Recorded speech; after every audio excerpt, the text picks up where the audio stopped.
Wouldn't it be nice if your driver's seat knew what position you were comfortable in and automatically adjusted to it when you got into the car?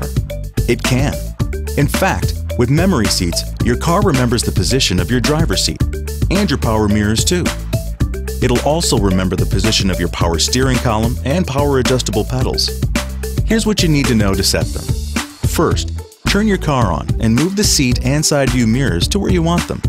Now, find the memory seat buttons on your dash, your driver's door here, or on the side of your driver's seat. Do you see the numbered buttons? They let you program up to 3 different memory position settings. Choose the number you want to save your settings to, 1 for example. Then press and hold that numbered button until you hear a single chime. It lets you know your positions are saved.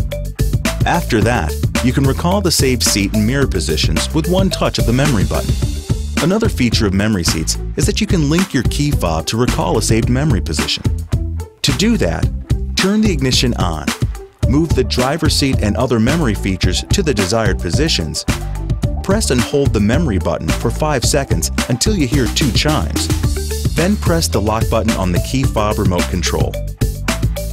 Using this key fob to unlock the vehicle will also recall the saved memory positions.